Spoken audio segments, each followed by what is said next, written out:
Good morning friends, आपके अपने YouTube channel प्रकाश education hub पर आपका हार्दिक स्वागत। 13 दिसंबर 2023 को करंट अफेयर्स के इस महत्वपूर्ण सेशन के अंदर जानेंगे कौन से इंपॉर्टेंट क्वेश्चन है और करेंगे उनका डिटेल में एनालिसिस। तो सेशन की करते हैं शुरुआत आज की मोटिवेशनल कोट्स के साथ में।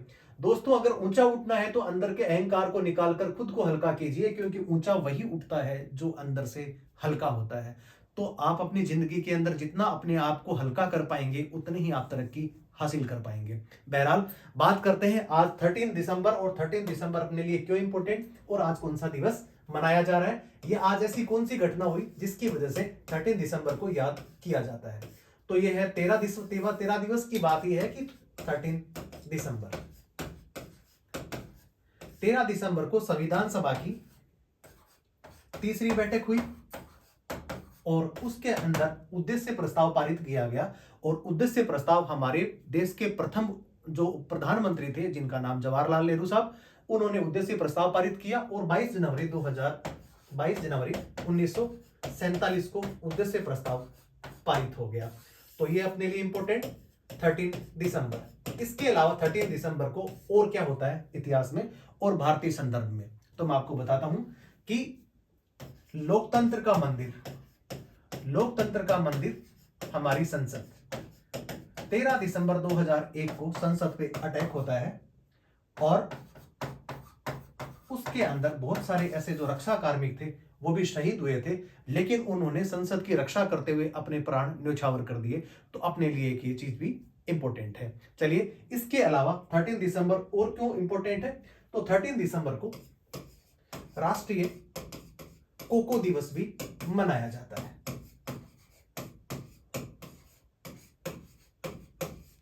उद्देश्य, राष्ट्र के अंदर जितने भी जो राज्य हैं जहां पे सर्वाधिक कोको जहां से उत्पादित होता है उन्हीं को संरक्षित करने के लिए राष्ट्रीय कोको दिवस भी मनाया जाता है। बहरहाल, सेशन की शुरुआत करते हैं और जानते हैं आज के सेशन का पहला प्रश्न। हाल ही में राजस्थान में विधायक दल की बैठक में किसको राजस्थान का मुख्यमंत्री बनाने की औपचारिक घोषणा की गई है। 12 दिसंबर को विधायक दल की बैठक हुई और उस बैठक के अंदर सर्वसम्मति से निर्णय लिया गया कि वहां पे एक विधायक जिनका नाम भजन लाल था, उनको विधायक दल का नेता नियुक्त किया गया, उनको चुना गया और वही राजस्थान के 16वें मुख्यमंत्री बनेंगे। 16वीं विधानसभा का जो कार्यकाल है वो भी उसकी भी शुरुआत होगी। इसके अलावा 16वें मुख्यमंत्री के तौर पे भी वो शपथ लेंगे। तो जो इसका जो आंसर हो जाएगा वो हो जाएगा भजन लाल शर्मा। गौरतलब ये है कि अभी 5 राज्यों के अंदर चुनाव हुए थे और उसके अंदर अभी जो बीजेपी है, जो राष्ट्रीय पार्टी है, उन्होंने छत्तीसगढ़, मध्य प्रदेश और राजस्थान के जो मुख्यमंत्री हैं उनके घोषणा भी उन्होंने कर दी है। इससे पहले तमिलनाडु और मिजोरम के अंदर भी ऐसा ही हुआ था, जहां पर अपने जो तेलंगाना जो था वहां पे रेवंत रेड्डी को मुख्यमंत्री नियुक्त किया था, जबकि मिजोरम की जो पार्टी थी जिसको मिजोरम पीपुल्स पार्टी बोल जाते, उसमें लोकोदेमा एक ऐसे ब्यूरोक्रेट थे, उनको भी जो है मुख्यमंत्री नियुक्त किया गया था। अब जानते हैं राजस्थान के बारे में कुछ अन्य चीजें। राजस्थान 200 विधानसभा सीटों वाला राज्य, जहां पर 25 लोकसभा की सीटें जबकि 10 सीटें राज्यसभा के लिए अलॉटेड है। भजनलाल शर्मा राज्य के 16वें नंबर के मुख्यमंत्री होंगे और विधानसभा का जो कार्यकाल होगा वो भी 16वां ही होगा। बात करते हैं कि राजस्थान की स्थापना कब होती है, तो राजस्थान की जो स्थापना होती है, एक तो होता है उसका गठन कब किया गया, तो उसका गठन जो किया गया वो 30 मार्च 1949 को इसका गठन हो गया था। जबकि बात करते हैं कि राजस्थान या देशी रियासतें थे, उनका एकीकरण करने में समय लग गया, तो 1 नवंबर 1956 को उसका 7वां चरण पूरा हो गया। तो पूरा जो संगठित वर्तमान में जो अब राजस्थान देख रहे हैं उसकी जो पूरी जो स्थिति आपको जो नजर आती है, जो मैप नजर आता है, वो आता है 1 नवंबर 1956 को जो स्थिति बनी थी, जिस दिन संपूर्ण राजस्थान का गठन हो चुका था। इसके अलावा क्षेत्रफल की दृष्टि से अगर देखा जाए तो जिस दिन मध्य प्रदेश के टुकड़े होकर के और उससे छत्तीसगढ़ बना था, उसके बाद में क्षेत्रफल की दृष्टि से सबसे ज्यादा बड़ा अगर कोई राज्य है उसका नाम भी राजस्थान है। यह कब हुआ, 1 नवंबर 2000 को छत्तीसगढ़ एमपी से टूट करके और नया राज्य बना था और उसके बाद जो है वो क्षेत्रफल की दृष्टि से बनने वाला सबसे बड़ा राज्य बन गया था। भौगोलिक दृष्टि से वो राजस्थान बन गया था। इसके अलावा बात करते हैं कि जनसंख्या की दृष्टि से राजस्थान का स्थान कौन सा है, तो 7वां स्थान है। जबकि जनसंख्या की दृष्टि से अगर राज्यों की बात करें तो सर्वाधिक जो जनसंख्या किसी राज्य में निवास करती है उस राज्य का नाम उत्तर प्रदेश है। चलिए जान लेते हैं अगला प्रश्न। हाल ही में भारत और किस देश के मध्य संयुक्त सैन्य अभ्यास विम्बैक्स 2023 का आयोजन किया जा रहा है? इसका जो आंसर हो जाएगा वो हो जाएगा वियतनाम। वियतनाम के अंदर हनोई एक जगह, वहां पर इसका संस्करण अभी चल रहा है। और ये कौन सा संस्करण है? ये चौथा संस्करण है, जिसके अंदर भारतीय सेना और वियतनाम की सेना संयुक्त सैन्य अभ्यास कर रही है। इस प्रश्न के माध्यम से और ऐसी कौन कौन सी जॉइंट एक्सरसाइज है जो भारत अन्य देशों के साथ में करता है, उसके बारे में भी करते हैं चर्चा। देखते हैं, ये इसका चौथा संस्करण था और 11 दिसंबर से लेकर के और 21 दिसंबर के मध्य हनोई वियतनाम के अंदर वर्तमान में ये चल रहा है। चौथा संस्करण है। उद्देश्य ये है कि सहयोगी साझेदारी को मजबूत करना और दोनों देशों के मध्य जितने भी प्रकार के जो रक्षा आयुधों के जो समझौते हुए हैं उनके बारे में क्या करना, विकास करना और अपनी क्या करना, आपसी समझ को बढ़ाना। बात करते हैं विम्बैक्स की शुरुआत कब होती है, तो ये 2018 में इसकी शुरुआत होती है और अभी इसका कौन सा संस्करण है? ये चौथा इसका संस्करण है। अब बात कर लेते हैं कि भारत और सिंगापुर नौसेना के मध्य सिम्बैक्स, जबकि शक्ति अभ्यास भारत और फ्रांस के मध्य गरुड़ शक्ति अभ्यास भारत और इंडोनेशिया के संबंध में। इसके अलावा संप्रति अभ्यास के बारे में बात करें तो हम बांग्लादेश के साथ में करते हैं, जबकि सूर्यकिरण अभ्यास है वो भारत और नेपाल के साथ में करते हैं। इसके अलावा मित्र शक्ति अभ्यास है वो हम करते हैं किसके साथ में? वो करते हैं बांग्लादेश के साथ में। तो आपने इस प्रश्न के माध्यम से जाना कि वियतनाम के साथ में हमारा ये चौथा संस्करण का अभ्यास है, हनोई के अंदर इसको किया जा रहा है अभी और 2018 में इसकी शुरुआत होती है। चलिए जान लेते हैं अगला प्रश्न, प्रश्न संख्या 3। हाल ही में चर्चा में रहे शेरिंग ताशी किस पेशे से संबंध रखते हैं? शेरिंग ताशी कौन है? तो शेरिंग ताशी एक भूटान के भूटानी लेखक हैं और वर्तमान में चर्चा में क्यों है? मुंशी प्रेमचंद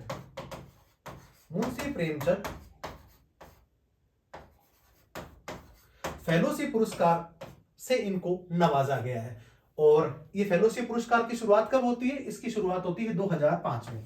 2005 के अंदर 125वीं जन्मशती प्रेमचंद जी की जब मनाया जा रहे थे, उसी समय मुंशी प्रेमचंद के नाम से एक साहित्य पुरस्कार देने की घोषणा भी की गई।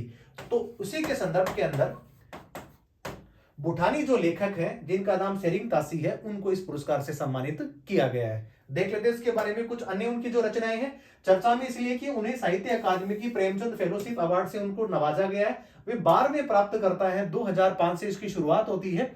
और उनकी जो रचनाएं हैं उनके बारे में मैं आपको बता दूं कि the Bodhisattva king bold Bhutan beacons, symbols of Bhutan के सह लेखक, mystery of the raven crown, legacy of गॉक्जिम उगियन डेरी तथा myth of memory, untold story of Bhutan. Tshering Tashi Bhutan echoes literary festival के सह निदेशक भी हैं। इतनी सारी उपलब्धियां इनके नाम से ऑलरेडी पहले से विद्यमान है। बात कर लेते हैं कि प्रेमचंद फेलोशिप का जो पुरस्कार है वो हिंदी लेखक मुंशी प्रेमचंद उनके नाम से रखा गया है। 2005 से इसकी शुरुआत होती है और जो भारतीय साहित्य है उस पर अगर कोई व्यक्ति ऐसा खोज करता है तो उसको साहित्य के क्षेत्र में भारत का जो सबसे बड़ा पुरस्कार में से एक जो जाना जाता है, मुंशी प्रेमचंद फेलोशिप का जो पुरस्कार है वो किसी अन्य विदेशी लेखक को भी दिया जाता है।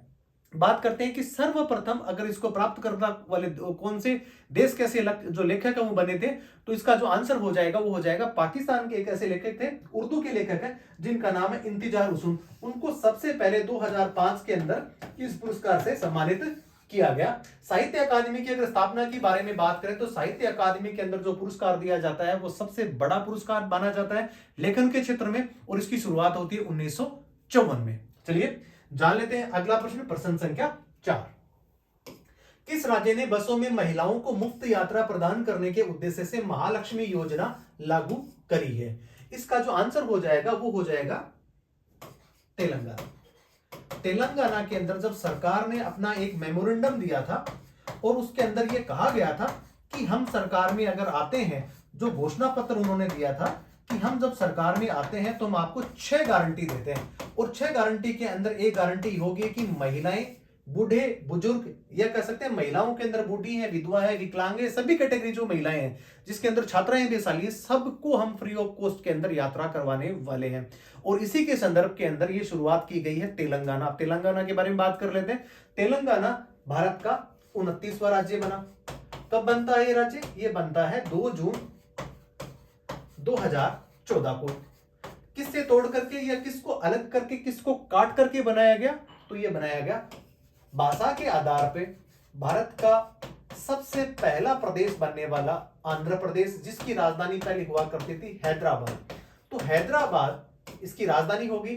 आंध्र प्रदेश से इसको तोड़ करके, इससे अलग करके और तेलंगाना बनाया गया था। यह 29वां राज्य बना, सबसे नया राज्य भी इसको कह सकते हैं। लेकिन जम्मू कश्मीर में जैसे ही 370 जो धारा थी उसको जब हटाया गया और उसको जो है केंद्र शासित प्रदेश का दर्जा दे दिया गया, तो राज्यों की संख्या होगी 28, ठीक है, और 8 हो गए हमारे कौन से केंद्र शासित प्रदेश हो गए। तो आपसे जो प्रश्न पूछा जा रहा है कि मुफ्त यात्रा प्रदान करने का उद्देश्य से महालक्ष्मी योजना की जो शुरुआत करी है, उसका आंसर क्या हो जाएगा? तेलंगाना हो जाएगा। वर्तमान में अभी वहां पे कांग्रेस की सरकार भी गठित हुई है और वहां पे रेवंत रेड्डी को वहां पे मुख्यमंत्री बनाया गया है। अब बात करते हैं कि अभी जब आंध्र प्रदेश के जब टुकड़े हो गए, उसके बाद में जो अमरावती है वहां पे भारत का 25वां उच्च न्यायालय स्थापित करने की भी घोषणा की गई है। चलिए देख लेते हैं इसके बारे में कुछ अन्य चीजें। महालक्ष्मी योजना, जिसमें 6 गारंटी की प्रथम योजना थी। महालक्ष्मी योजना का उद्देश्य राज्य संचालित पहलू वेलुगु तथा तेलंगाना राज्य सड़क परिवहन निगम TSRTC द्वारा संचालित एक्सप्रेस बसों में लड़कियों, सभी आयु वर्ग की महिलाओं और ट्रांसजेंडर जो व्यक्ति हैं उनको भी इस सुविधा का लाभ मिल सकेगा। इसके अलावा सोनिया गांधी जी का जो जन्मदिन था उसी के अवसर पर इसकी बस की जो है मुफ्त बस की सवारी करने की शुरुआत की गई। अब बात करते हैं कि इससे पहले योजना कहां पे संचालित है, तो ये नई दिल्ली के अंदर, या कह सकते हैं तो दिल्ली जो केंद्र शासित जो प्रदेश है उसमें भी बसों के अंदर महिलाओं को मुफ्त यात्रा करने का अवसर पहले से ही दिया जा रहा है। बात कर लेते नव जो निर्वाचित मुख्यमंत्री हैं जिनका नाम रेवंत रेड्डी है। तेलंगाना की जो राजधानी है वो हैदराबाद है और तेलंगाना भारत का 11वां सबसे बड़ा राज्य है। सबसे बात करते हैं फिर सबसे छोटा राज्य कौन सा है, और भारत का जो 29वां जो राज्य बना था, जिसमें 28 राज्य है वर्तमान में, जिसमें जम्मू कश्मीर को केंद्र शासित प्रदेश का दर्जा देने के बाद में ये 28वां राज्य ही बन गया था, नवोदित राज्य। भाषा के आधार पर बनने वाला जो आंध्र प्रदेश जो राज्य था उसी से तोड़ करके और तेलंगाना को बनाया गया था 2 जून 2014 को। चलिए जान लेते हैं अगला प्रश्न, प्रश्न संख्या 5। हाल ही में COP28 सम्मेलन के दौरान कितने देशों ने मिलकर के global river cities alliance GRCA का शुभारंभ करा? सबसे पहले तो बात करते हैं कि अभी जो है 28 नवंबर से लेकर के और 12 दिसंबर तक COP28 का आयोजन दुबई स्थित बड़े प्लेटफॉर्म पे किया जा रहा है। दुबई की राजधानी, सॉरी, जो दुबई है वो यूएई की राजधानी है और वहीं पे COP28 का आयोजन किया जा रहा है। उसके अंदर अभी एक मसौदा तैयार किया गया जिसके अंदर 9 देश शामिल है और 9 देशों के मध्य पानी से चलने वाले जो रिवर्स के अंदर जितने भी प्रकार के जो जलयान होते हैं, जो कनेक्टिविटी है उसको और ज्यादा बेहतर करने के लिए भारत की 142 नदियों को आपस में जोड़ा गया है, जिसमें भारत की गंगा रिवर, इसके अलावा मिसिसिपी जो नदी है उसके मध्य तक 9 देश ऐसे शामिल होते हैं जिसमें ये GRCA को बनाया गया है। अब देख लेते हैं कौन कौन से ऐसे देश हैं। तो global river cities alliance GRCA का जो लॉन्च किया गया एट COP28 दुबई यूएई 10 दिसंबर 2023 को इसकी घोषणा की गई। A unique platform for global river cities to ideate networks to correlates to foster river centric development in urban areas. कहने का मतलब यह है कि शहरी क्षेत्रों के अंदर पानी और ज्यादा आपूर्ति के साथ में लोगों को उपलब्ध हो पाए, उसी के सोचने से इस प्रकार की कवायद की गई है। अब देख लेते हैं कौन कौन से देश हैं इसके अंदर। 9 देशों को मिलकर के बनाया गया ग्लोबल रिवर सिटीज अलायंस है।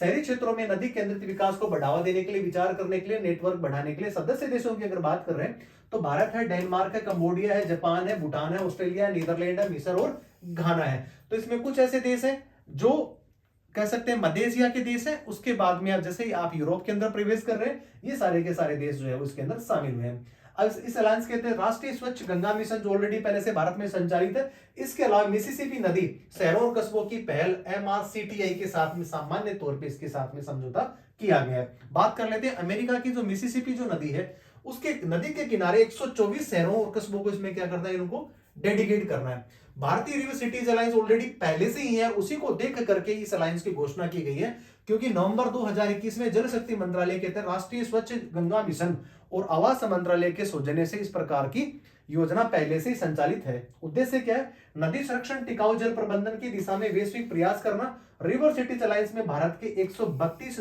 नदी शहरों को क्या किया गया है, शामिल किया गया है। बहुत सारी लंबी अच्छी डिटेल्स है जिसका इसको इसमें उद्देश्य भी शामिल किया गया है। राष्ट्रीय स्वच्छ गंगा मिशन सोसाइटी पंजीकरण अधिनियम 1860 के अंतर्गत 12 अगस्त 2011 को एक सोसाइटी के रूप में इसको पंजीकृत किया गया था और वर्तमान में इसके जो महानिदेशक हैं वो अशोक कुमार है। तो 9 देशों का एक ऐसा संगठन है जो ग्लोबल रिवर सिटीज अलायंस के नाम से इसको जाना जाएगा, जिसमें भारत भी इसका सदस्य देश या कह सकते हैं जो संस्थापक देश है उसके अंदर इसका नाम आ गया है। चलिए जान लेते हैं अगला प्रश्न, प्रश्न संख्या 6। हाल ही में किस देश में ट्रक ड्राइवरों के लिए एयर कंडीशनर केबिन कंपलसरी करने की घोषणा की गई है?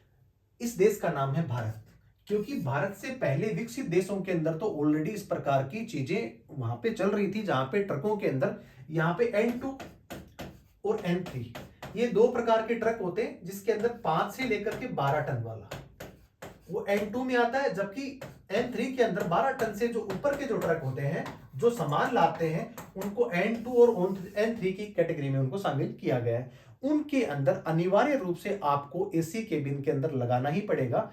और इसका औचित्य या उद्देश्य की अगर बात करें तो जो ड्राइवर हैं वो काफी लंबे रूट पे चल करके आते हैं, थकावट हो जाती है और उनके स्वास्थ्य को ध्यान में रखते हुए इस प्रकार की चीजें करी जा रही हैं। और इसी के संदर्भ के अंदर भारत एक ऐसा देश बना है जो 1 अक्टूबर 2025 तक जितने भी अभी ट्रक बनेंगे उन ट्रकों के अंदर एसी फिटेड आपको अनिवार्य कर दिया गया है। ऐसी जो योजना है वो परिवहन मंत्रालय के द्वारा बनाई गई है। और अभी परिवहन जो मंत्री हैं या कह सकते हैं जो राष्ट्रीय राजमार्ग मंत्री हैं उनका नाम नितिन गडकरी है। सबसे ज्यादा अगर भारत के अंदर कोई कंपनी ट्रक बनाती है उस कंपनी का नाम क्या है? टाटा ग्रुप सबसे ज्यादा बनाता है। इसके अलावा लीलैंड है और महिंद्रा है, ठीक है। इस प्रकार की कंपनियां भी ट्रक को बनाने का काम करती हैं। चलिए देख लेते हैं, नितिन गडकरी द्वारा ट्रक ड्राइवरों के एयर कंडीशन केबिन कंपलसरी करने की घोषणा की गई। नए ट्रक ड्राइवरों के लिए फैक्ट्री फिटेड एसी केबिन होना उसमें क्या होगा? आवश्यक होगा। अब उद्देश्य क्या है? लॉजिस्टिक क्षेत्र में लागत कम करना, ड्राइवर्स की सेहत में सुधार करना और सड़क हादसों को रोकना भी है। 1 अक्टूबर 2025 को उसके बाद बनने वाले N2 और N3 की कैटेगरी के जितने भी जो ट्रक्स बनेंगे, जिसमें मैंने आपको बताया था कि 5 से लेकर के 12 टन, जबकि 12 टन से ऊपर वाले जो ट्रक है वो N3 कैटेगरी के अंदर आने वाले हैं, उन सबको इसमें किया है शामिल। देश का जो मैन्युफैक्चरर्स का मार्केट कैप के अनुसार अगर देखा जाए तो टाटा सबसे नंबर 1 पर आता है। इसके अलावा महिंद्रा एंड महिंद्रा है, आइसर मोटर्स है, अशोक लेलैंड है और फोर्स मोटर है, वो भी टाटा या कह सकते हैं ट्रक का निर्माण करती हैं। तो ये बड़ी एक सुखद बात उन ड्राइवर्स लोगों के लिए कि 1 अक्टूबर 2000 के बाद में कंपनियों को कंपलसरी उनके जो ट्रक का जो केबिन होता है जिसमें ड्राइवर गाड़ी चलाता है उसके अंदर एसी को कंपलसरी कर दिया है। चलिए जान लेते हैं अगला प्रश्न, प्रश्न संख्या 7। हाल ही में 27वें WAIPA विश्व निवेश सम्मेलन का आयोजन कहां पे किया? आंसर इसका हो जाएगा न्यू दिल्ली में। न्यू दिल्ली में पहली बार, ये कह सकते हैं भारत में पहली बार WAIPA का सम्मेलन किया जा रहा है। उद्देश्य हम सब लोगों को विदित है कि निवेश संवर्धन को बढ़ाने के लिए और ज्यादा बेहतर करने के लिए हम विदेशी कंपनियों को न्योता देते हैं और भारत के अंदर इस प्रकार का एक वातावरण तैयार करा जा रहा है जहां पे निवेश के लिए ज्यादा से ज्यादा कंपनियां भारत के अंदर आ सकें। हमने पहले वाले सेशंस के अंदर बताया था कि अगर चौथाई अगर पूरे दुनिया के अंदर अगर मोबाइल बनते हैं, एप्पल का मोबाइल बनता है तो वो भी भारत में ही बनाया जाएगा। इसके अलावा बहुत सारी ऐसी वैश्विक कंपनियां हैं जो भारत के अंदर निवेश स्थापित करने के लिए, लगाने के लिए यहां पे आ रही हैं। कारण सिर्फ एक ही है, कह सकते हैं कि एक निवेश अनुकूल आपको यहां पे वातावरण मिल रहा है और कंपनी यहां पे व्यापार करने के लिए उद्देश्य से आ रही है, तो यहां पे ग्लोबल मार्केट के तौर पे भारत को देखा भी जा रहा है। चलिए बहरहाल इसका आंसर हो जाएगा न्यू दिल्ली। देखते हैं, पहली बार भारत में इसका आयोजन किया जा रहा है, 11 से 14 के मध्य चल रहा है, वर्तमान में चल ही रहा है। विषय है निवेशकों को सशक्त बनाना, आईपीए भविष्य के विकास में अग्रणी योगदान भी निभाने वाला है। मुख्य आयोजक की अगर बात करते हैं तो वहां पे राष्ट्रीय निवेश संवर्धन और सुविधा एजेंसी और उद्योग एवं आंतरिक व्यापार संवर्धन के विभाग के द्वारा इसको किया जा रहा है। अब बात कर लेते हैं कि इसका गठन कब हुआ था। 1995 में जिनेवा में इसका गठन किया गया, जबकि इसका मुख्यालय इस्तांबुल टर्की में है। बात कर लेते हैं, सबसे ज्यादा भी चर्चा में बना हुआ है कि भारत का जो विदेशी भंडार है वो दिन प्रतिदिन नई ऊंचाइयों को छू रहा है। हम सब लोगों को विदित है कि 1 दिसंबर 2023 को भारत का जो विदेशी मुद्रा जो भंडार है, जिसको आरबीआई रेगुलेट करता है, उसकी संख्या हो गई थी 604 अरब डॉलर। 604 अरब डॉलर जो एक भारी भरकम विदेशी मुद्रा भंडार है वो भारत के पास में है। विदेशी अगर मुद्रा भंडार होता है, अगर आपके पास में सफिशिएंट है, तो उससे कौन कौन से फायदे होते हैं? विश्व के अंदर आपकी जो मौजूदगी है वो बहुत मजबूती से क्या करते हैं, वहां पे प्रदान करते हैं। आप कोई भी अगर आप ट्रीटी करते हैं, कोई इसके अलावा कोई समझौता करते हैं, या कोई आयात निर्यात की अगर कोई नीति बनाते हैं, तो वहां पे वैश्विक देश भी आपके विदेशी मुद्रा भंडार को ही देखते हैं कि आपके पास में ऐसा कितना बड़ा भंडार है कि अगर हम वहां पे काम करने के लिए आते हैं तो आपकी रुपया तो चलेगा नहीं, तो हमें इसके बदले डॉलर चाहिए, और अगर आपके पास डॉलर है तभी हम यहाँ पे आएंगे व्यापार करने के उद्देश्य से। इसलिए विदेशी मुद्रा भंडार का होना बहुत बड़ा रोल प्ले करता है किसी भी नवोदित और किसी विकासशील राष्ट्र के लिए। चलिए जान लेते हैं अगला प्रश्न, प्रश्न संख्या 8। हाल ही में गुवाहाटी मास्टर 2023 बैडमिंटन टूर्नामेंट जो महिला युगल का खिताब किसने जीता? भारत के लिए सबसे बड़ी उपलब्धि, और युगल के अंदर भारत ने बैडमिंटन के तौर पे अगर देखा जाए तो अश्विनी पोनप्पा और उसके साथ में तनिषा क्रेस्टो ने इस अवार्ड को, युगल जो है, युगल कैटेगरी है, उसके अंदर इस पुरस्कार को जीता है। देख लेते हैं इसके बारे में कुछ और ग्लिम्सेस कि भारत की अश्विनी और तनिषा फेरेस्को ने जीता है। ताइपे की सुंग सुओ और यूंग चियन को हरा करके इस खिताब को उन्होंने अपने नाम किया। आयोजन इसका 5 से लेकर के 10 दिसंबर को गुवाहाटी में हुआ। अब देख लेते हैं कि सिंगल्स के अंदर पुरुष, सिंगल्स के अंदर महिला, इसके अलावा जॉइंट के अंदर कौन कौन से ऐसे खिलाड़ी थे जिन्होंने पुरस्कारों को जीता। एकल पुरुष की अगर बात करते हैं, युहाने से शॉर्ट मार्सिलो जो इंडोनेशिया, इन्होंने पुरस्कार जीता, जबकि महिला एकल का लिनियारा चाइवान जो थाईलैंड के, उन्होंने इस कप को जीता। पुरुष युगल की बात कर लेते हैं, चुंग होन चियान और मोहम्मद हेकाल जो है मलेशिया के, उन दोनों ने युगल के अंदर, पुरुष युगल के अंदर इस खिताब को जीता। जबकि महिला युगल के बारे में बात कर ही रहे हैं कि भारत के संदर्भ के अंदर इंपॉर्टेंट प्रश्न है, सवाल पूछा जा सकता है परीक्षा में, इंपॉर्टेंट लगा सकते हैं आप इसको। अश्विनी पोनप्पा और तनिषा क्रेस्टो जो दोनों भारत की हैं, उनको युगल कैटेगरी के अंदर महिलाओं के अंदर इसको जीता है। इसके अलावा मिश्रित युगल की बात करते हैं, जिसके अंदर एक महिला और एक पुरुष खिलाड़ी आपस सबके साथ में खेलते हैं, हिंग योंग काई टेरी और इसके अलावा टेनवी हॉन जेसिका, ये दोनों सिंगापुर के खिलाड़ी हैं जो युगल के अंदर युगल मिश्रित कैटेगरी के अंदर उन्होंने इस मेडल को जीता है। तो अभी आपने देखा कि गुवाहाटी मास्टर 2023 के अंदर जो एक पोनप्पा चेंसो जो है, इन्होंने इसको अपने नाम किया है, अश्विनी पोनप्पा और इसके साथ में तेनस्ता क्रेस्टो। चलिए जान लेते हैं अगला प्रश्न, प्रश्न संख्या 9। हाल ही में किस देश द्वारा भारत को वीजा मुक्त प्रवेश करने का प्रस्ताव दिया है? हम सब कई दिनों से देख रहे हैं और सेशंस के अंदर कवर भी कर रहे हैं कि बहुत सारी ऐसी कंट्रीज हैं जो पर्यटन को बढ़ावा देने के लिए इस प्रकार की कवायद कर रही हैं। इसी के क्रम के अंदर मैं आपको बताता चलूं, थाईलैंड, मलेशिया, श्रीलंका, वियतनाम जैसे सरीखे देश पर्यटकों को लुभाने के लिए और अपनी इकोनॉमी की जो गाड़ी है उसको और ज्यादा बेहतर स्पीड से चलाने के लिए पर्यटकों को आकर्षित कर रहे हैं। और इसी की श्रेणी के अंदर अभी देश का नाम आ रहा है इंडोनेशिया। इंडोनेशिया ने भी जो है वो 20 जो कंट्रीज हैं उनको अपने यहाँ पे वीजा मुक्त प्रवेश करने की घोषणा करी है कि आप यहाँ पे आइए, हम आपसे वीजा भी नहीं मांगेंगे और आप यहाँ पे पर्यटन कर भी सकते हैं। उन 20 देशों की श्रेणी के अंदर ये कह सकते हैं जो 20 देश है उसके अंदर भारत भी शामिल है। देख लेते हैं, इंडोनेशिया 20 देशों के लिए वीजा मुक्त प्रवेश है जिसके अंदर भारत भी शामिल। इंडोनेशिया पर्यटन और रचनात्मक अर्थव्यवस्था मंत्री सेडियाक सलाहुद्दीन उनो है। वियतनाम द्वारा भी विचाराधीन इसको करा गया कि वियतनाम भी इस पे ऐसी वीजा की छूट देने वाला देश बन जाएगा। इससे पहले मलेशिया, थाईलैंड और जैसा कि मैंने श्रीलंका के बारे में बताया, उन्होंने ऑलरेडी पहले से इस सुविधा को प्रारंभ कर दिया है। अब बात कर लेते हैं कि विश्व के अंदर सबसे जो मजबूती वाला जो पासपोर्ट है, दो उसमें रैंकिंग है। एक तो है कि कौन सा सूचकांक की बेंचमार्क है, वैश्विक बेंचमार्क जो है उसके अंदर भारत की रैंकिंग है 137वीं, जबकि हेनले पासपोर्ट इंडेक्स के अंदर भारत का स्थान है 80वां। अब बात कर लेते हैं दुनिया का सबसे बड़ा, यह कह सकते हैं सबसे मजबूत और ताकतवर अगर पासपोर्ट किसी मुल्क के पास में, उस मुल्क का नाम है सिंगापुर। इसके अलावा अगर डिजिटल पासपोर्ट अगर कोई अगर देने वाला देश है उसका नाम है कौन सा, फिनलैंड। और भारत और इंडोनेशिया संयुक्त सैन्य अभ्यास वो कहाँ पे, गरुड़ शक्ति अभ्यास आपस में किया जाता है, क्योंकि इंडोनेशिया का प्रश्न था और वहीं पे इंडोनेशिया ने ही 20 देशों के लिए ऐसी प्रकार की एक वीजा सुविधा को क्या किया, मुफ्त कर दिया है। तो भारत के संदर्भ में देखा जाए तो हम जो है इंडोनेशिया के साथ में गरुड़ शक्ति अभ्यास भी कंडक्ट कराते हैं। चलिए जान लेते हैं अगला प्रश्न, प्रश्न संख्या 10, आज के सेशन का सेकंड लास्ट प्रश्न। हाल ही में किस राज्य सरकार द्वारा सरकार तुहाडे द्वार योजना का शुभारंभ किया गया।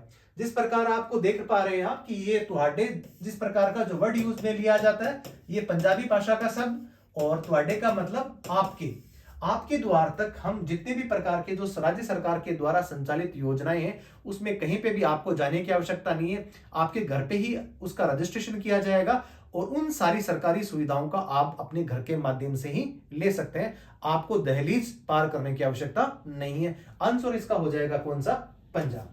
पंजाब के जो मुख्यमंत्री है जिनका नाम है भगवंत मान।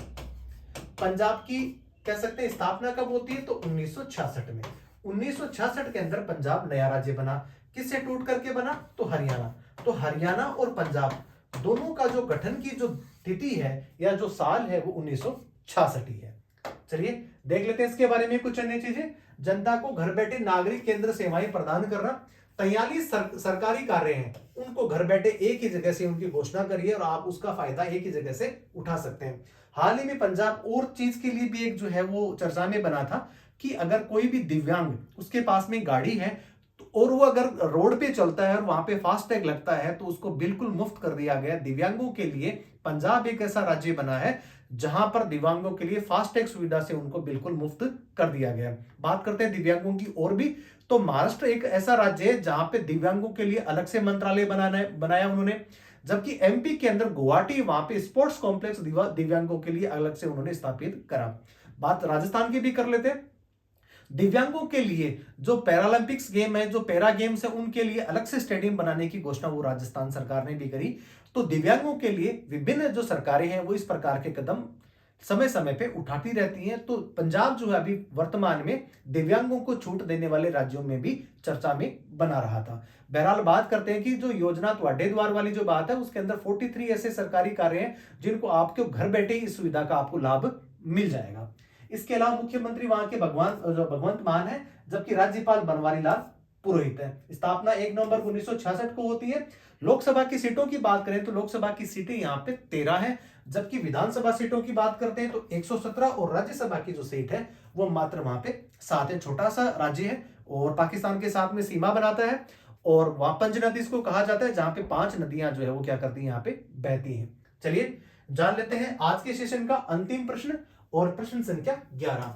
हाल ही में किस टाइगर रिजर्व में 1000 साल पुरानी एक रॉक पेंटिंग मिली है। आंसर इसका हो जाएगा सतपुड़ा टाइगर रिजर्व। कहां पर है ये है एमपी में, मध्य प्रदेश में है ये। और सबसे ज्यादा अगर टाइगर अगर कहीं पे भी पाए जाते हैं तो भी कहां पे पाए जाते हैं, वो भी पाए जाते हैं बाघ जिनको बोलते हैं टाइगर, ये भी आपको एमपी में ही मिलेंगे। इसके बाद में हमने सुना था कि कुनो एक राष्ट्रीय पार्क है जहां पे नामीबिया से लाए गए चीतों को भी इसी अभयारण्य के अंदर रखा गया था। भारत के अंदर सबसे ज्यादा अगर कोई टाइगर रिजर्व है तो वो कहां पे है, एमपी में है। और भारत का सेकंड सबसे बड़ा भौगोलिक क्षेत्रफल की दृष्टि से देखा जाए तो सबसे बड़ा राज्य। इसके अलावा एमपी के अंदर सबसे ज्यादा वन पाए जाते हैं और वनों की प्रतिशत की बात करें तो मिजोरम में पाया जाता है। आदिवासी जनसंख्या की बात करते हैं तो सबसे ज्यादा अगर आदिवासी जनसंख्या कहीं पे निवास करती है तो वो मध्य प्रदेश में करती है, जबकि आदिवासी जनसंख्या का अगर प्रतिशत अगर देखा जाए तो मिजोरम के अंदर विद्यमान है। इसके अलावा कुछ अन्य चीजें जान लेते हैं। ये सतपुड़ा टाइगर रिजर्व है, जो पेंटिंग है वो चूड़ पहाड़ी वहां पे पाई गई है। अब है क्या, इसके अंदर जो आदिवासी हैं वो एक स्थान से दूसरे स्थान पे जाते हुए प्रतीत होते हैं और उसके अंदर जो जिराफ है उसकी भी आपको एक जो है वो शक्ल नजर आती है। तो इसमें आप देख रहे हैं हाथों में हथियार ले आदि मानवों का एक जुलूस जा रहा है, एक स्थान से दूसरे स्थान पे जा रहा है और साथ में जंगली जानवरों के साथ साथ जिराफ भी यहाँ पे आपको उकेरा हुआ नजर आता है। सतपुड़ा टाइगर रिजर्व होशंगाबाद जो मध्य प्रदेश का एक डिस्ट्रिक्ट है और नर्मदा नदी के दक्षिण के अंदर सतपुड़ा की जो पर्वतमाला है उसके आसपास का जो एरिया है वहीं पे सतपुड़ा टाइगर रिजर्व है। मध्य प्रदेश के जो प्रमुख टाइगर रिजर्व की अगर बात करते हैं तो Kanha tiger reserve, Bandhavgarh tiger reserve, Pench tiger reserve, Panna tiger reserve, जबकि सतपुड़ा टाइगर रिजर्व और संजय डोबरे टाइगर रिजर्व और वीरांगना दुर्गावती टाइगर जो रिजर्व है वो भी यहीं पे स्थित है। सबसे अधिक अगर बाघ कहीं पे पाए जाते हैं तो जैसा कि मैंने आपको बताया वो एमपी के अंदर पाए जाते हैं और भारत में 54 बाघ अभयारण्य हैं। और बाघ दिवस या इसका कह सकते हैं कि 1 अप्रैल 1973 को टाइगर प्रोजेक्ट की शुरुआत की गई। टाइगर प्रोजेक्ट की शुरुआत कहां से होती है? टाइगर प्रोजेक्ट की शुरुआत होती है देहरादून, जो कहां पर स्थित है? उत्तराखंड, और जो उसकी राजधानी भी है वहीं से इसकी शुरुआत होती है। वर्तमान में इसका नाम चेंज करके और उसका रामगंगा टाइगर रिजर्व रख दिया गया है। भारत में वर्तमान में 54 बाघ अभयारण्य है, लेकिन सबसे ज्यादा अगर तादाद की बात करी जाए तो वो आपको एमपी में मिलेंगे। तो आप बने रहिए प्रकाश एजुकेशन हब के साथ में, कमेंट्स के जरिए हमें बताते रहें कि ऐसे कौन कौन से सुझाव हैं जिससे हम सेशन को और ज्यादा इंटरेस्टिंग बना सकें। तो बने रहिए प्रकाश एजुकेशन हब के साथ में। जय हिंद, जय भारत।